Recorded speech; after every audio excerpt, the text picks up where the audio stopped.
The elevator wheezed to a stop on the fourth floor, its doors parting with the familiar metallic sigh I'd grown accustomed to over the past 2 years. The hallway stretched before me in its usual muted beige, illuminated by fluorescent lights that hummed with the persistence of urban loneliness. My footsteps echoed against the worn carpet as I made my way toward 4B, grocery bags cutting into my palms, laptop bag weighing heavy on my shoulder. It had been one of those Thursdays that felt like a month. Endless meetings that could have been emails, a deadline moved up without warning, and a coffee shop that ran out of oat milk just as I reached the counter. All I wanted was to disappear into my apartment, maybe order Thai food, and lose myself in whatever Netflix algorithm had decided I needed to watch. I shifted the bags to one hand and reached for my keys, fingers finding the familiar weight of the metal ring in my jacket pocket. Except they weren't there. I patted my other pocket, then checked my pants. Nothing. The grocery bags rustled as I set them down, a small container of blueberries threatening to escape its plastic prison. Come on, I muttered, checking every pocket twice, then a third time. My hands moved frantically now. Jacket pockets, pants pockets, the small front pocket I never used. The laptop bag yielded nothing but cables and receipts and a half-empty pack of gum. The hallway seemed to grow longer as I stared at my door, its brass numbers, 4B, mocking me with their familiar shine. I could hear the faint murmur of a television from somewhere, the distant hum of traffic 4 floors below, but mostly just the sound of my own breathing, slightly elevated now with the first whispers of panic. I tried the handle anyway because hope is a stubborn thing, locked, of course. The door didn't even rattle in its frame, just sat there, solid and immovable, keeping me from the couch that was calling my name and the refrigerator that held tomorrow's lunch. Shit, I said to the empty hallway, then immediately felt embarrassed for talking to myself. I pulled out my phone, scrolling through contacts until I found my landlord's number. It went straight to voicemail, his gravelly voice informing me that he was probably dealing with another tenant crisis and would get back to me when he could. I tried to remember if I'd given a spare key to anyone. My sister lived 3 states away. My closest friend, Marcus, was somewhere in Europe on his honeymoon, probably posting sunset photos and making the rest of us feel inadequate about our lives. There was no secret hiding spot, no friendly neighbor who'd offered to hold a spare. Actually, speaking of neighbors, I glanced across the hall at 4A, a door I had never seen open in all my time here. The previous tenant, Mrs. Chen, had moved out about a month ago. She'd been quiet, the kind of neighbor who existed only as the sound of muffled game shows and the occasional aroma of something delicious wafting into the hallway. I'd helped her carry a few boxes to her son's car when she left, and she'd pressed a wrapped dumpling into my hand with a smile that needed no translation. The door across from me looked different now, though I couldn't quite place how. Maybe it was cleaner, or maybe I was just noticing it for the first time as something other than background furniture. I sat down on the floor next to my grocery bags back against the wall and Googled wanted 24-hour locksmith near me. The search results weren't encouraging. Most places wanted to charge double for after-hours calls, and after hours apparently started at 6 p.m. It was 7:30. The blueberries had indeed escaped their container and were now rolling across the hallway carpet like tiny blue marbles. I watched one roll until it disappeared under the gap beneath 4A's door, and I found myself wondering about the person who lived there now. I'd heard moving sounds a few weeks back, heavy furniture being dragged across floors, muffled voices, the hollow echo of empty rooms being filled. But I'd never seen him. I realized I was assuming it was a him, though I had no real basis for that assumption beyond the heaviness of the footsteps I sometimes heard in the morning. I selected a locksmith from the search results and dialed. The phone rang 4 times before a woman answered, sounding like she was eating something crunchy. Yeah? Hi, I'm locked out of my apartment. I was wondering if someone could come help me get back in. Where you at? I gave her my address and apartment number. Yeah, we can do that. Gonna be $150 for the after-hours call, plus whatever the lock costs if we gotta drill it. I winced. How long until someone can get here? Maybe an hour? Could be 2. Thursday nights are busy. Okay, yes, please send someone. She took my information with the enthusiasm of someone filling out tax forms, and I hung up, feeling both relieved and financially lighter. An hour, maybe 2.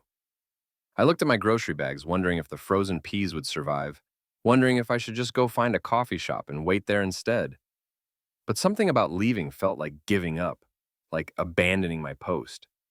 I was reaching for one of the escaped blueberries when I heard the sound of a lock turning. Not my lock. That would have been a miracle. The sound came from across the hall, followed by the soft whisper of a door opening. I looked up from my position on the floor and saw a bare foot first, then jeans, then a gray t-shirt, then a face. He was younger than Mrs. Chen had been, clearly. Probably around my age, maybe a couple years older. Dark hair that looked like he'd been running his fingers through it. Brown eyes that took in the scene. Me sitting on the floor surrounded by groceries, looking like I'd been defeated by basic adult responsibilities. Locked out? He asked, and his voice was warmer than I'd expected, with just a hint of what might have been amusement. I felt my face warm. That obvious? The look of betrayal you're giving your door was my first clue. He stepped fully into the doorframe now, leaning against it with one shoulder. Plus the groceries spread across the hall like a crime scene. Despite everything, I found myself almost smiling. The blueberries made a break for it. I noticed one of them rolled under my door. I'll return it when you get back in.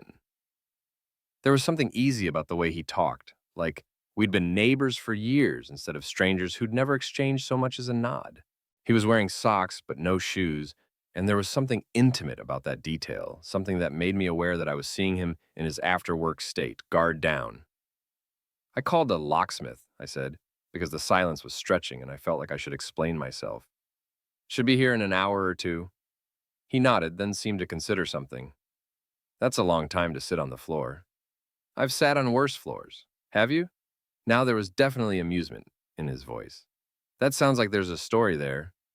I thought about the time Marcus and I had gotten stranded at a bus station in Columbus, Ohio for 6 hours, sleeping on benches that felt like they'd been designed by someone who'd never experienced a human spine.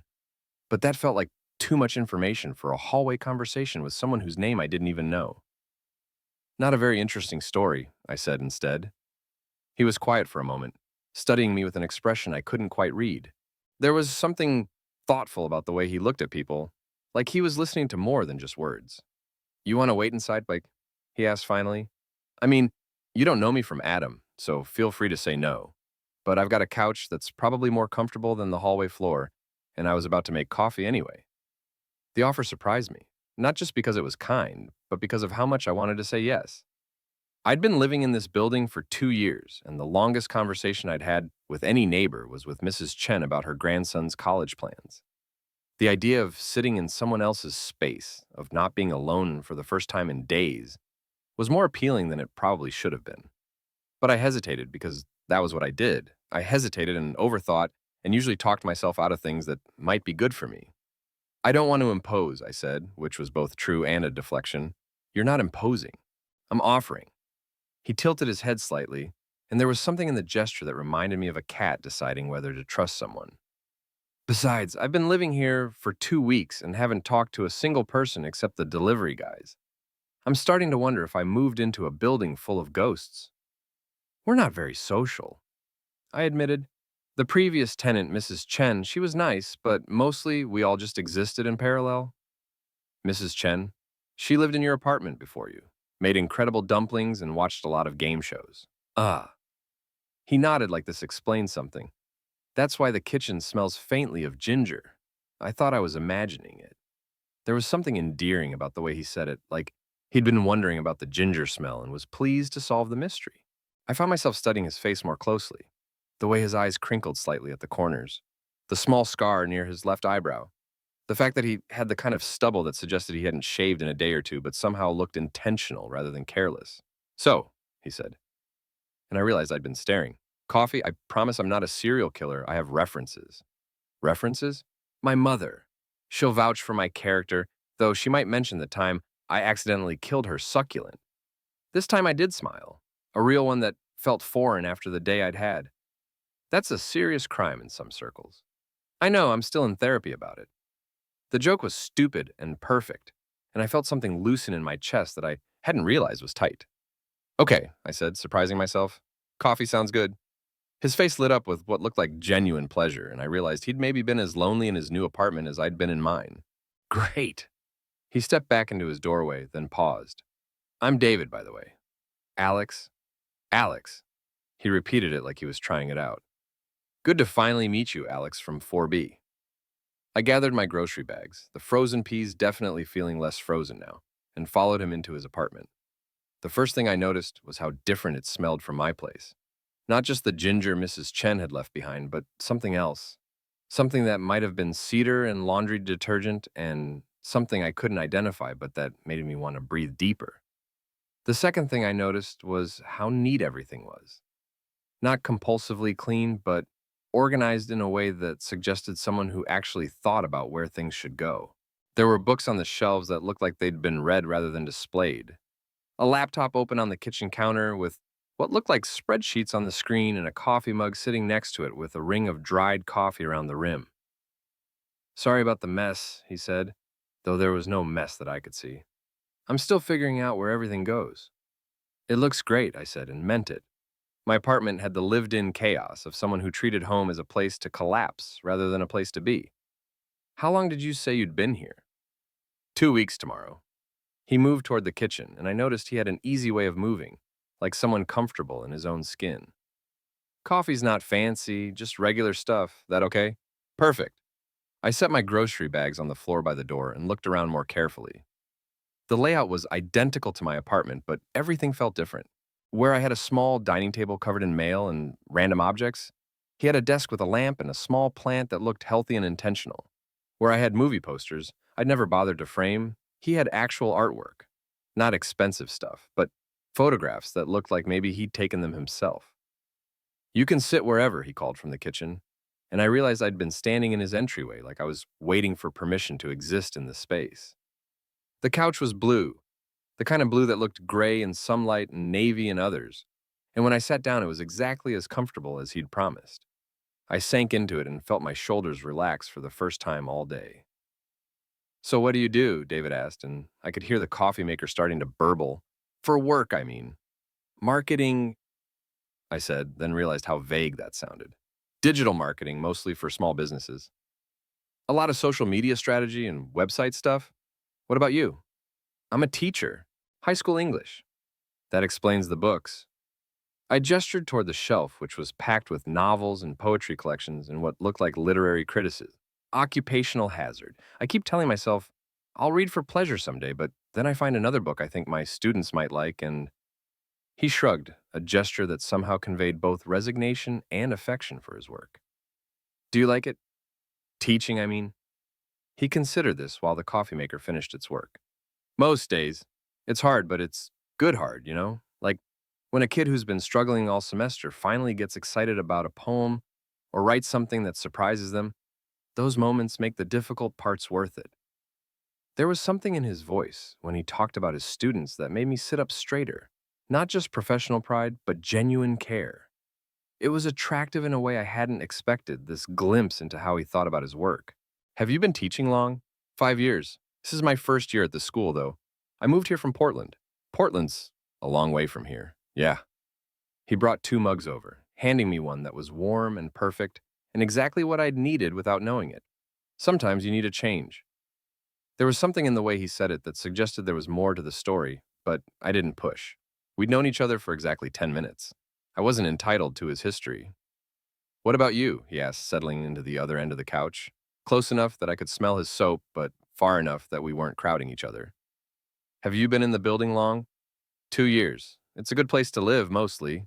Quiet neighbors, decent water pressure, only occasional elevator breakdowns.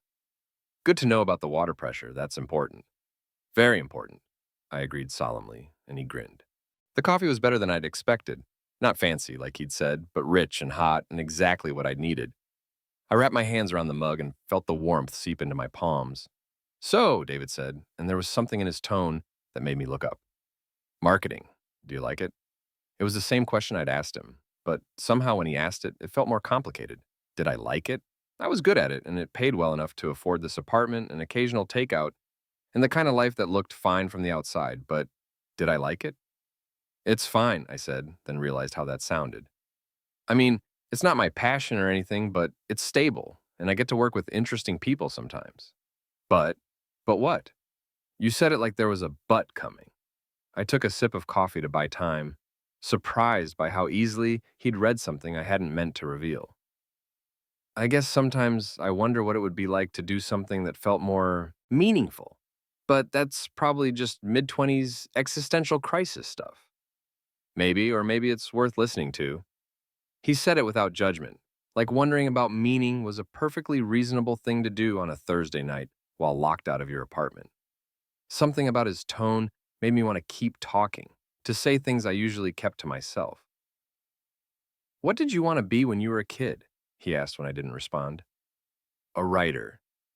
The answer came out before I could stop it, and I felt my face warm. Typical, right? Everyone wants to be a writer when they're young. Do they? I wanted to be a dinosaur. This surprised the laugh out of me.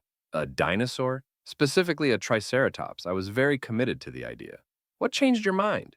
I realized the career prospects were limited. He grinned, then grew more serious. Do you still write? Sometimes. Not really. I keep meaning to, but work gets busy and then it's the weekend and I just want to sleep and watch Netflix and life gets in the way. Yeah. He nodded like he understood, and somehow that made me feel less pathetic than I probably should have. We sat in comfortable silence for a moment, drinking our coffee and listening to the sounds of the building. Footsteps overhead, a door closing somewhere, the distant hum of the elevator. Can I ask you something? David said eventually. Sure. When you were sitting in the hallway earlier, you looked, I don't know, not just frustrated about being locked out, tired maybe, like it had been a long day. I studied his face, trying to figure out if this was small talk or something else. His expression was open, curious, but not prying, like he genuinely wanted to know, but would accept whatever answer I gave. It was a long day, I said finally. Long week, actually. Sometimes I feel like I'm just going through the motions, you know? Work, home, sleep, repeat. And then something like getting locked out happens, and it feels like the universe confirming that I'm not handling anything particularly well. I think you're handling things fine. You don't know me well enough to make that judgment. Maybe not, but you're here. You're talking to a stranger instead of falling apart in a hallway, and you make good conversation. That counts for something. There was something in the way he said it that made me look at him more carefully. He was watching me with an expression that was hard to read. Not pity, not judgment, but something warmer. Something that made me feel like maybe he saw something in me that I'd forgotten was there. Besides, Nassau added, if you were really falling apart, you probably wouldn't have agreed to have coffee with someone you just met. Maybe I'm terrible at making decisions. Are you? I considered this. Sometimes I overthink things. I make pros and cons lists for decisions that should be simple. Like what? Like whether to have coffee with the neighbor I just met. Did you make a pros and cons list for that? I considered it. He laughed, a real laugh that crinkled his eyes and made me feel like I'd accomplished something worthwhile. What would have been on the list? Pros: coffee, not sitting on the floor, conversation with another human being. I paused. Cons: you could be a serial killer. We covered that already. I have references. Right, your mother. Very reliable character witness, though she might mention the succulent thing. We were both smiling now, and I realized that the tight feeling in my chest had completely disappeared. When was the last time I'd talked to someone like this? Not work conversation or polite small talk, but actual conversation where I felt like myself instead of the carefully constructed version of myself I usually presented to the world.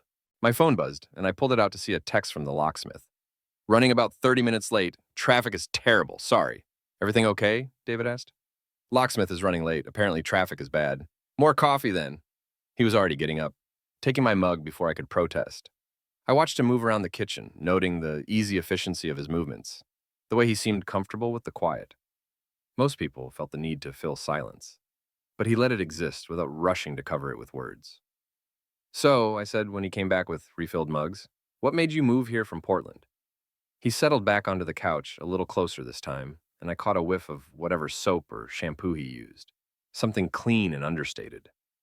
Change of scenery, he said, then seemed to realize how vague that sounded. I'd been at the same school for 4 years, living in the same apartment for 3. Everything felt stuck, like I was going through the motions. The phrase echoed what I'd said earlier, and I wondered if he'd chosen it deliberately. Sometimes you need to shake things up, he continued, even if you're not sure what you're shaking them up for. That's brave. Or stupid. I'm still figuring out which. Why here? This city, I mean. He was quiet for a moment, and I wondered if I'd pushed too far. But then he smiled, a smaller smile than before, more private. I had a friend who lived here for a few years. She always said it was the kind of place where you could reinvent yourself if you wanted to, but where you could also just be yourself if you figured out who that was. He looked at me over his coffee mug. What about you? Are you from here originally? Couple hours north. I came here for college and just stayed. It seemed easier than trying to figure out what else to do. Do you like it here? It was such a simple question, but I found myself really thinking about it. Did I like it here? I like my apartment, mostly. I liked having access to good restaurants and bookstores and the kind of anonymity that came with living in a place where nobody expected you to be anyone in particular. But did I like it, or was it just where I happened to be? I think so, I said finally. Sometimes I feel like I'm waiting for my life to start, Like I'm in this holding pattern, and eventually something will happen that will make everything click into place. What kind of something? I have no idea. That's the problem. David nodded like this made perfect sense. Maybe the something doesn't have to be big. Maybe it's just small things adding up, like getting locked out of your apartment and meeting your neighbor. There was something in the way he said it that made me look at him more carefully. His expression was casual, but there was something in his eyes that suggested he meant more than he was saying. You think getting locked out was a good thing? I think sitting on your hallway floor looked pretty miserable. But this, he gestured between us, a small movement that somehow encompassed the coffee and the conversation and the warm space we'd created. This is nice. It is nice, I agreed, and meant it more than I'd expected to. We talked about books then because he had so many, and I mentioned that I'd been meaning to read more. He recommended things with the enthusiasm of someone who genuinely loved sharing stories, and I found myself making mental notes, not because I felt obligated, but because I actually wanted to read the books he was describing. Have you read any Ocean Vuong? He asked at one point. No, but I've heard good things. He writes about longing in this way that just, David paused, looking for words. It's like he can capture that feeling of wanting something you can't quite name. You know that feeling? I did know that feeling. I'd been carrying it around for months, maybe years. A sense that I was waiting for something, reaching towards something, just out of grasp. Yeah, I said quietly. I know that feeling. Something passed between us then, a moment of recognition that felt more intimate than anything we'd shared so far. David held my gaze for just a beat longer than necessary, and I felt something shift in the space between us, something that made me aware of how close we were sitting, how his fingers looked wrapped around his coffee mug, how the lamplight caught the flecks of gold in his brown eyes. Then my phone rang, loud and jarring in the quiet apartment. That's probably the locksmith, I said, though I felt strangely reluctant to answer it.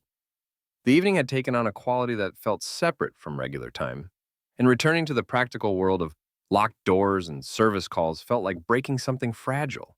It was indeed the locksmith, calling to say he was in the lobby and needed me to come down and let him up. Reality reasserted itself with disappointing efficiency. I should go, hon, I said, standing up and immediately missing the warmth of the couch. Of course.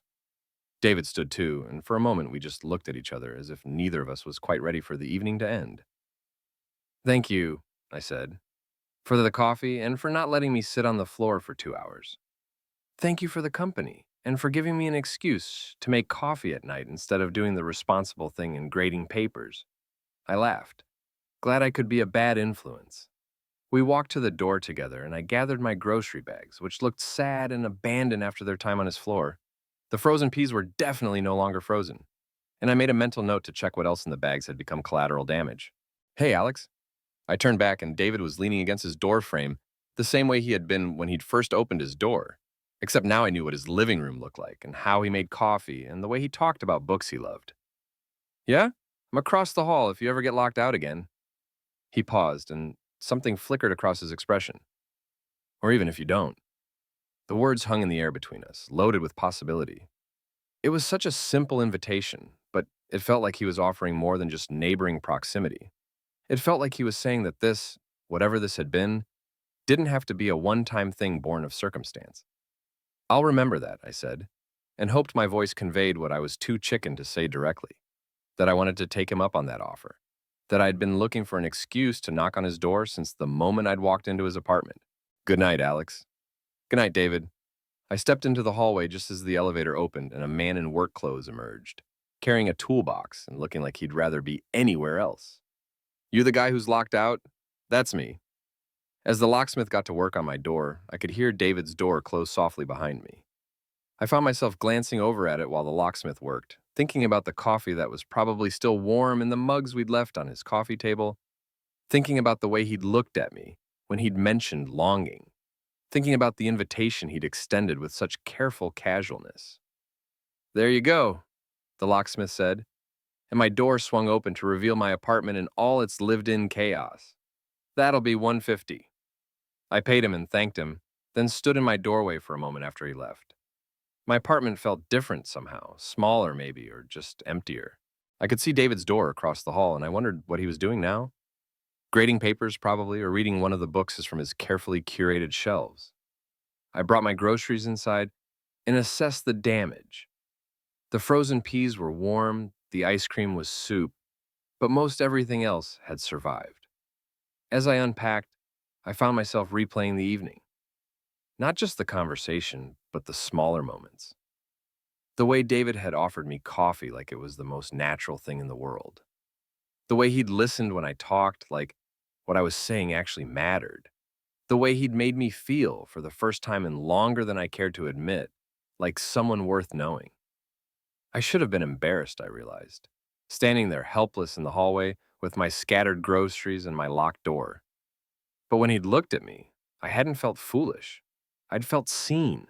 And now, standing in my apartment with the door locked behind me and my keys safely in my hand, I found myself thinking that maybe getting locked out had been the best thing to happen to me in months. Across the hall, David's apartment was quiet, but I could see a thin line of light under his door. He was awake, probably grading those papers, or reading, or doing whatever people did when they were settling in for the night in a new place. I made myself a sandwich with ingredients that had survived the great lockout of Thursday evening and ate it standing at my kitchen counter, looking out the window at the city lights and thinking about longing and coffee, and the way some conversations felt like they were about much more than the words being said. Tomorrow I would go to work and sit through meetings and write social media posts for businesses I'd never visited. Tomorrow I would come home and probably order takeout and fall asleep watching Netflix. Tomorrow would be Friday and then the weekend, and then another week that looked exactly like this one. But tonight I had met David from 4A. Tonight I had drunk coffee in his warm apartment and talked about books and writing and the feeling of waiting for life to begin. Tonight he had told me I was welcome across the hall even if I wasn't locked out. And that felt like something, that felt like the beginning of something, even if I couldn't quite name what it was yet. I finished my sandwich and brushed my teeth and got ready for bed, but found myself moving more quietly than usual, as if David might be able to hear me through the walls, and I wanted to be considerate of his space. It was a ridiculous thought. Our apartments weren't that close, and he was probably used to the sounds of neighbors by now. But something about the evening had made me more aware of him as a presence, as a person living his life just a few feet away from where I was living mine.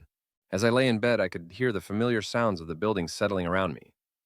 The hum of the heating system, the distant murmur of someone's television, footsteps in the apartment above. But now I found myself listening for sounds from across the hall, wondering if David was a night owl or an early sleeper, wondering what his morning routine looked like, wondering if he'd meant what he'd said about not needing to be locked out to knock on his door. I fell asleep thinking about coffee and books and the way he'd leaned against his door frame. And somewhere in that space between waking and sleeping, I found myself already looking forward to the next time I might have an excuse to knock on apartment 4A. Part 2, the next morning, I woke up with the strange sensation that something in my routine had shifted, though I couldn't quite put my finger on what. It was Friday, which meant the same alarm, the same stumble to the coffee maker, the same mental calculation of whether I had enough clean clothes to avoid doing laundry for another day. But as I moved through these familiar motions, I found myself listening in a way I hadn't before, listening for footsteps across the hall, for the sound of a door opening or closing, for any sign that David was beginning his day too. I heard nothing, which made sense. It was barely 7 a.m., and he probably didn't need to be at school as early as I needed to be at the office. But I found myself moving more quietly anyway, as if being considerate of his sleep was something I'd always done instead of something that had just occurred to me. On my way out, I paused at my door, keys in hand, and glanced across the hall. Apartment 4A looked the same as it always had, but now I knew what lay behind that familiar door. I knew about the blue couch and the carefully arranged books and the way David made coffee like he actually cared about the process. I knew that he moved to the city for change, that he worried about his students, that he had a scar near his left eyebrow and laugh lines that suggested he used them regularly. It was remarkable how much knowing a little about someone could change the weight of their closed door. At work, I found myself distracted in ways that were both annoying and oddly pleasant. During a client meeting about social media strategy for a local bakery, I caught myself thinking about the way David had talked about his students, with that mixture of frustration and genuine affection that suggested he'd found something worth caring about. During lunch, while Marcus sent honeymoon photos from what appeared to be a very expensive beach, I wondered what David did for lunch. Did he eat in the teacher's lounge? Or did he find a quiet corner somewhere to grade papers? It was ridiculous, this sudden curiosity about the daily rhythms of someone I'd known for exactly one evening. But there it was, persistent and warm and completely unrelated to anything I should have been thinking about while trying to increase engagement rates for a small business Instagram account. By 5:30, I was more eager to get home than I'd been in months. Not because I had plans, but because there was now the possibility of plans. The possibility of running into David in the hallway, or hearing his voice through the walls, or finding some excuse to knock on his door that wouldn't seem too obvious or desperate. The elevator ride to the fourth floor felt longer than usual, and I found myself checking my reflection in the polished metal doors. I looked tired, which was normal for a Friday, but I also looked expectant, like I was hoping for something. The hallway was empty when I stepped out. David's door is closed and unrevealing as ever. I unlocked my own apartment with keys that felt heavy with newfound responsibility. I was never getting locked out again, not when it might mean missing a chance encounter, and went inside to the familiar chaos of my own space. But now my apartment felt different too. Not bad different, just incomplete maybe. Like I was suddenly aware of its existence in relation to the space across the hall, of the conversations that could happen if I just worked up the courage to cross 20 feet of carpeted hallway. I made dinner, pasta with whatever vegetables were still good in my refrigerator, and ate it while catching up on emails. Normal Friday evening stuff, except that I kept pausing to listen for sounds from 4A. Around 8, I heard what might have been his door opening and closing, followed by footsteps in the hallway.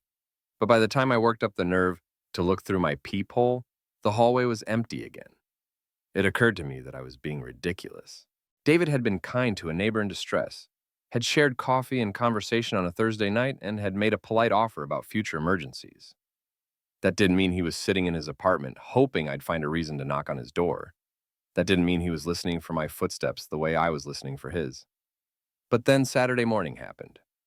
I was heading out around 10, planning to hit the farmer's market and maybe browse the bookstore afterward, when I heard David's door open just as I was locking mine. I turned, and there he was, looking slightly rumpled in jeans and a gray sweater, hair still bearing the marks of sleep. "Morning," he said, and his voice had that rough quality that comes from not having used it much yet. "Morning." I was suddenly aware of my own appearance, weekend casual in a way that felt less put together than his weekend casual. "You're up early for a Saturday." "Coffee run," he said, holding up a travel mug. "The stuff I have at home is fine, but there's this place a few blocks over that makes it like a religious experience." "Grind coffee?" His face lit up with recognition. "You know it? That's my Saturday morning spot. I was actually heading there now." We looked at each other for a moment, and I could see him processing the same thing I was. We could walk there together. It would be the most natural thing in the world. But we both seemed to hesitate, as if crossing that threshold from hallway neighbors to people who got coffee together was a step that required more consideration. "Mind some company?" David asked finally, and there was something careful about the way he said it, like he was offering an easy out if I preferred to maintain my Saturday routine undisturbed. "I'd like that," I said, surprised by how much I meant it. So we rode the elevator down together, making small talk about the weather and weekend plans. But there was an undercurrent of something else, an awareness of each other that felt different from Thursday night's conversation, less circumstantial, more chosen. The morning was crisp in that way that made October feel like possibility. And the walk to grind gave us 20 minutes of conversation that felt both easy and significant. David told me about his first week at the new school, about students who challenged him and ones who surprised him, about the strange adjustment of learning new hallways and new faces after years of familiar routine. It's funny, he said as we waited for the light to change. I thought the hardest part would be the teaching, but it's actually all the small stuff, like figuring out where the good coffee is or which grocery store has the produce that doesn't look like it's been through a war. The grocery store 3 blocks south of us is good for produce, I said. The one right around the corner is convenient, but everything looks tired. Good to know. See, this is the kind of local intelligence I need. There was something warm about the word local, as if he was claiming membership in the neighborhood, in the small community that included both of us. At Grind, we fell into an easy rhythm. David ordered something complicated involving oat milk and cinnamon, while I stuck with my usual medium roast with regular milk. We found a table by the window, and for the next hour, we talked about books and teaching and the strange experience of being adults who were still figuring out what they wanted to be when they grew up. I had this idea, David said at one point, that by the time I hit 30, I'd have it all figured out. Like there would be some moment of clarity where everything would click into place and I'd know exactly what I was doing and why. How old are you now? 28, so I've got 2 years to achieve enlightenment. No pressure. Exactly, he grinned. What about you? Do you feel like you have it figured out? I considered this while watching people walk past the window. Couples with dogs, families with strollers, individuals like us as nursing coffee, and probably contemplating their own versions of this question. I thought I did for a while, I said finally. Right after college, I had this plan: get a job, get an apartment, start building the kind of life that looked like success from the outside. And I did all that. But somewhere along the way, I realized I'd been so focused on checking boxes that I'd forgotten to think about whether they were the right boxes. And now? Now I'm 26 and sitting in a coffee shop with my neighbor, talking about how neither of us knows what we're doing with our lives, which should probably be depressing, but somehow isn't. David was quiet for a moment, studying me with that thoughtful expression I was beginning to recognize. Maybe that's the point, he said. Maybe figuring it out isn't supposed to be a solo project. There was something in the way he said it that made me look at him more carefully. His expression was casual, but there was something in his eyes that suggested layers beneath the surface conversation. We walked home together, the conversation flowing easily from serious topics to lighter ones. David had opinions about the construction happening on Fifth Street, unnecessarily disruptive, and the new restaurant that had opened where the old bookstore used to be. Promising menu, but he missed the bookstore. I found myself taking mental notes, filing away these small preferences and observations like they were important information I might need later. Back at our building, we rode the elevator up in comfortable silence, but as we reached our floor, David spoke up. This was nice, he said. The coffee, I mean. And the walk. It was. We stood in the hallway for a moment, keys in hand, and I had the sense that we were both reluctant to end the morning and return to our separate spaces. I should let you get on with your Saturday, David said, but he didn't move toward his door.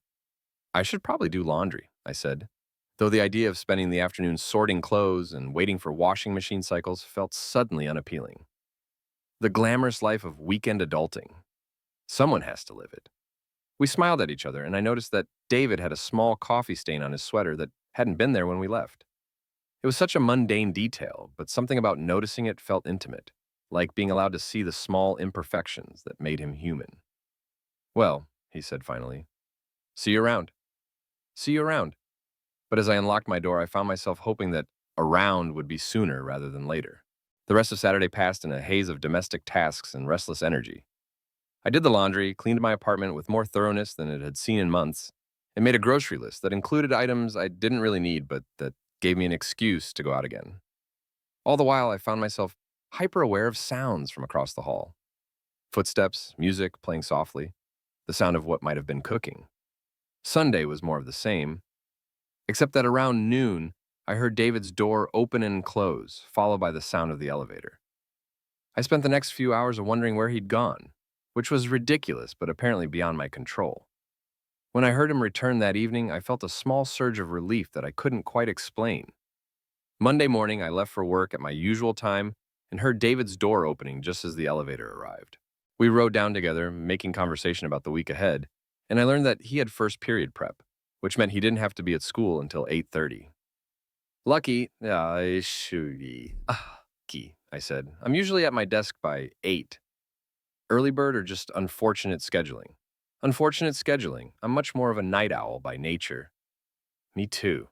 Something about the quiet after dark, like the world finally settles down enough to think. I knew exactly what he meant, and something about the way he said it made me wonder if he was a fellow insomniac, someone else who found peace in the late hours when the rest of the world was sleeping. Tuesday, we ran into each other at the mailboxes. I was collecting the usual assortment of bills and advertisements, while David was discovering the particular joy of having his mail forwarded from his old address. Anything good? I asked, nodding toward the small pile of envelopes in his hands.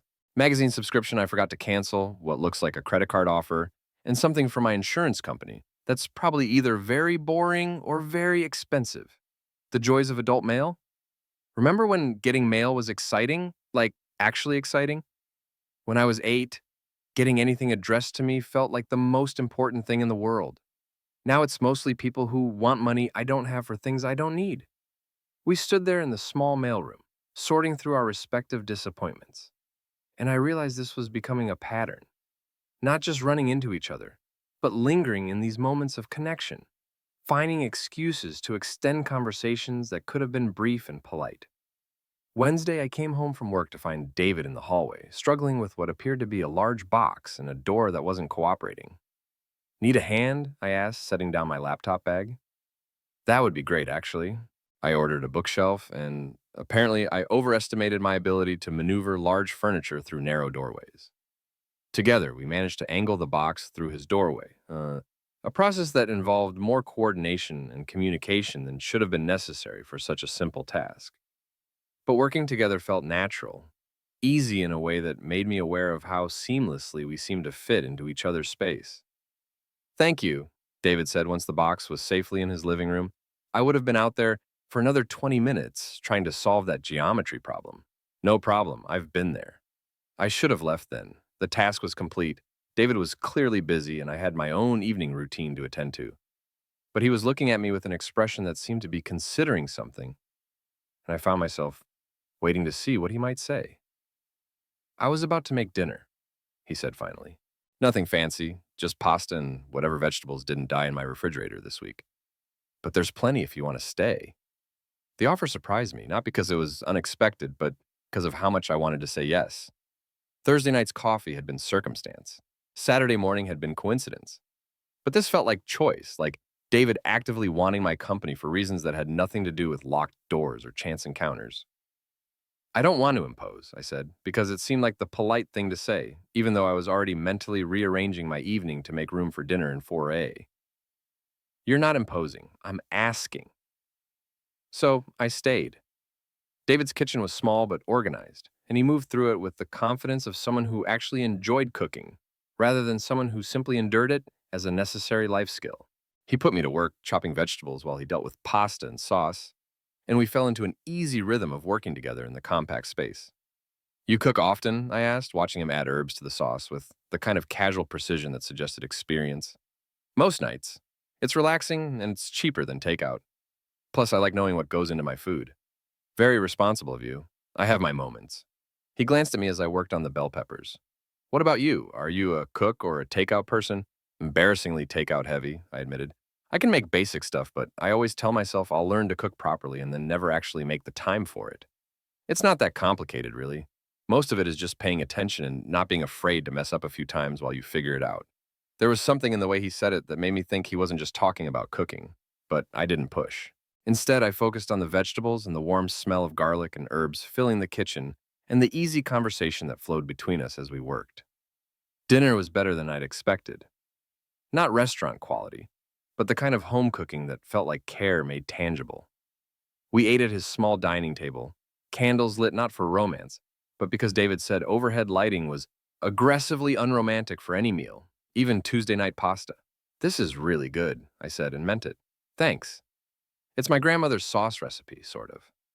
I've modified it over the years, but the base is hers. Is she still around? She died when I was in college, but she taught me to cook when I was a kid, said it was important for everyone to know how to feed themselves properly. His expression grew softer. I think about her sometimes when I'm cooking, like maybe she's still teaching me things. There was something beautiful about the way he talked about his grandmother, something that made me aware of the different kinds of love that could shape a person. I found myself wanting to know more about the people who had influenced David, who had helped make him into someone who lit candles for Tuesday night pasta and talked about his students with such genuine care. "What about you?" he asked. "Any family recipes in your repertoire? My mom makes a mean lasagna, but I've never attempted it. It's one of those recipes that exists mostly in her head with measurements like enough cheese and until it looks right. The best recipes are like that. They're less about precision and more about understanding." We talked through dinner about families and food and the strange ways that taste could transport you to different times and places.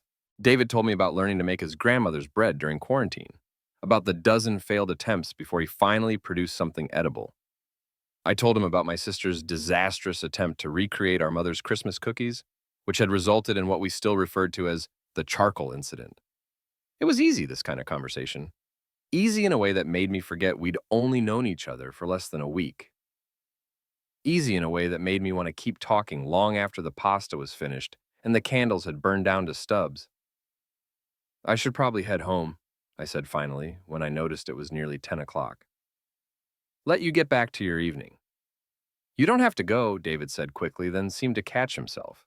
"I mean, you're welcome to stay longer if you want. I don't have anywhere to be." There was something in his tone that made me look at him more carefully. He was being casual, but there was something underneath the casualness that suggested he meant more than he was saying. "I should," I said, though I wasn't entirely sure why. "Work tomorrow, early morning, all that." "Of course." David walked me to the door, and we stood there for a moment in that awkward space where you're trying to figure out how to end an evening that doesn't feel finished. "Thank you for dinner," I said, "and for putting me to work. It's been a while since I've cooked with someone. Thank you for helping with the bookshelf and for the company. Anytime." I meant it more than I probably should have, and something in David's expression suggested he heard the sincerity in it. "Good night, Alex." "Good night." I crossed the hall to my own apartment, keys ready this time, but I found myself moving slowly, reluctant to close my door and end the evening completely. As I unlocked 4B, I heard David's door close softly behind me, and I wondered if he was moving slowly too, if he was as reluctant as I was to return to the solitude of his own space. Thursday morning, I woke up thinking about the way David had looked when he talked about his grandmother, about the casual intimacy of cooking together in his small kitchen, about the warmth of candlelit conversation that had felt like more than just neighborly dinner. I was starting to understand that something was shifting between us, something that went beyond the practical friendliness of people who happened to live across the hall from each other. There was a current of something else running underneath our interactions, something that made ordinary moments feel charged with possibility. The realization should have been alarming. I barely knew David, despite the growing collection of details I was accumulating about his life.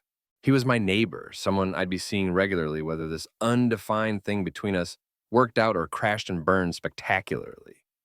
Getting involved with someone in such close proximity was generally considered a bad idea, for obvious reasons. But as I got ready for work, I found myself hoping I'd run into him in the hallway, hoping for another moment of connection before the day pulled us in different directions. I didn't see him that morning, but when I came home that evening, there was a note tucked under my door. My name was written on the outside in handwriting that was neat without being fussy, and my heart did something complicated as I unfolded it. "Alex, thanks again for dinner company. I'm making bread this weekend, attempting anyway, and we'll probably have more than one person can reasonably eat. Let me know if you want to be a test subject. David." I read the note twice, then found myself smiling at nothing in particular. It was such a simple message, but it felt like more than an invitation to try homemade bread. It felt like David thinking about me, planning ahead for ways we could spend time together, creating opportunities for connection that went beyond chance encounters in the hallway. I knocked on his door 20 minutes later, after I'd changed out of work clothes and given myself a brief pep talk about not overthinking a simple offer of baked goods. David answered the door in bare feet and a t-shirt that looked like it had seen better days, hair slightly mussed in a way that suggested he'd been running his hands through it. "Hey," he said, and there was something pleased in his expression, like he'd been hoping I'd respond to his note sooner rather than later. "Hey, I got your note. And I would love to be your bread test subject. Fair warning, though. I have very low standards for baked goods.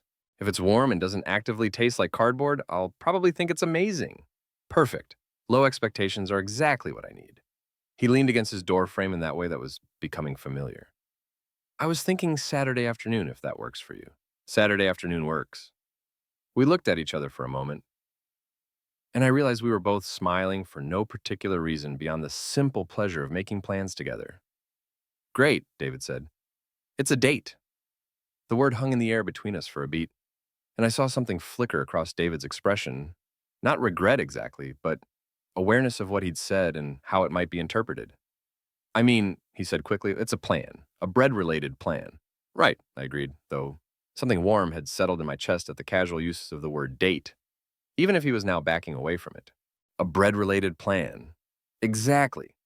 But we were both still smiling, and there was something in the air between us that suggested we were both aware that bread-related plans could be something more if we wanted them to be. Friday passed with the kind of anticipatory energy that made it hard to focus on work. I found myself checking the time more often than usual, eager for the day to end and the weekend to begin. Not because I had exciting plans, but because Saturday afternoon meant bread and David's kitchen and whatever kind of easy conversation we'd fall into while flour settled on surfaces and the apartment filled with the smell of baking. That evening, I was settling in with takeout Thai food and a movie when I heard voices in the hallway.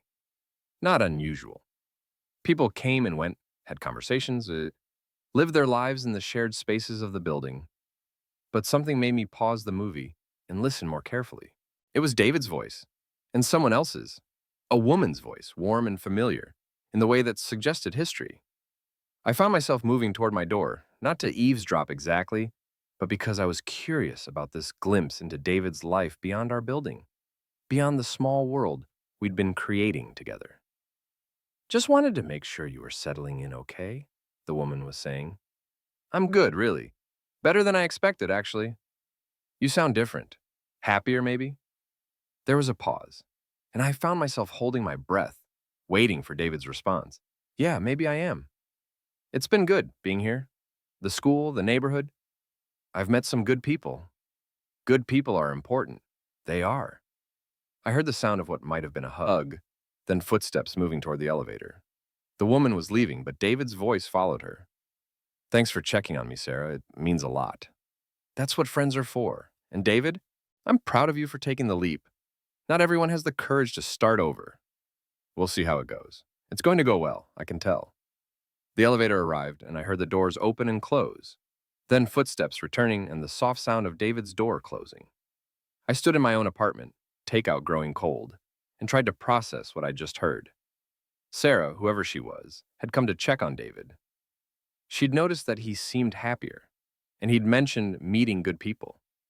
Was I one of the good people? Was whatever was developing between us part of what was making him seem different, happier? The thought was both thrilling and terrifying. The idea that I might be having a positive impact on David's life, that our growing connection might be something he valued enough to mention to old friends. It felt significant in a way that made my chest tight with possibility and anxiety in equal measure.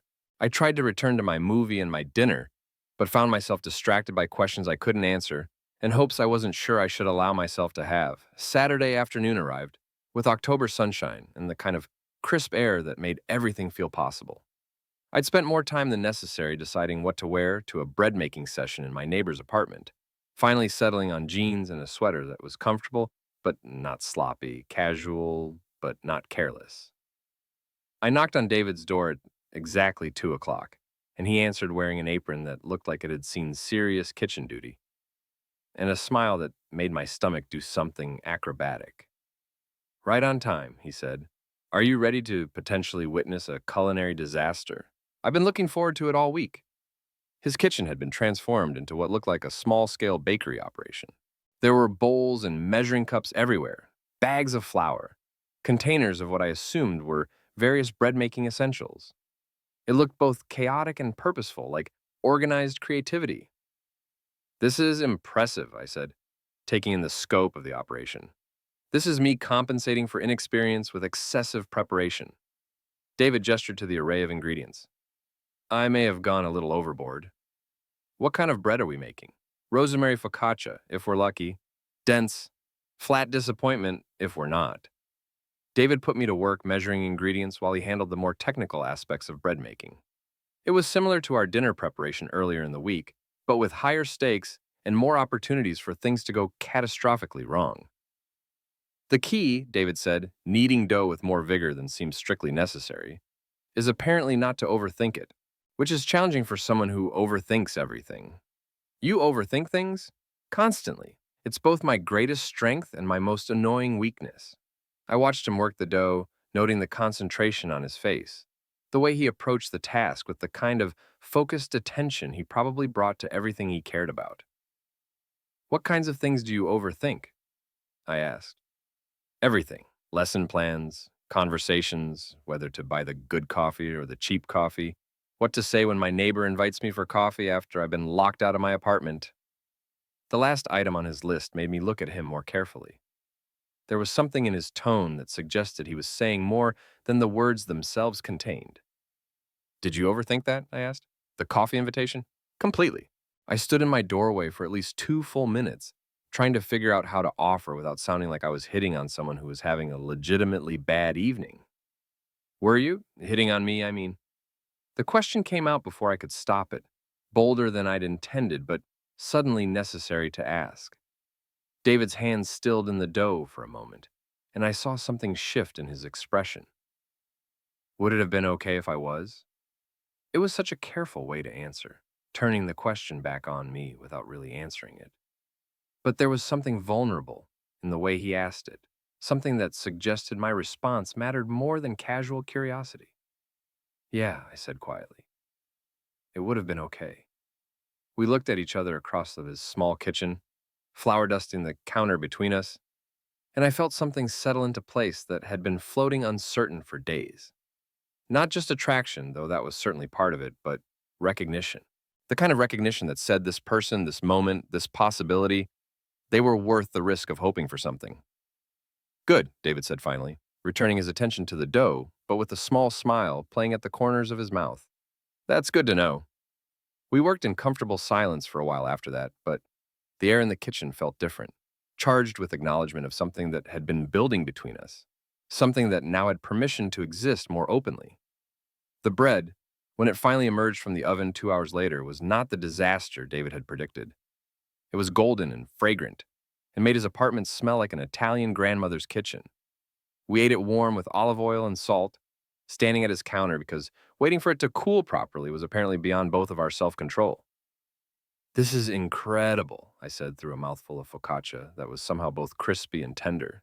You undersold your baking abilities.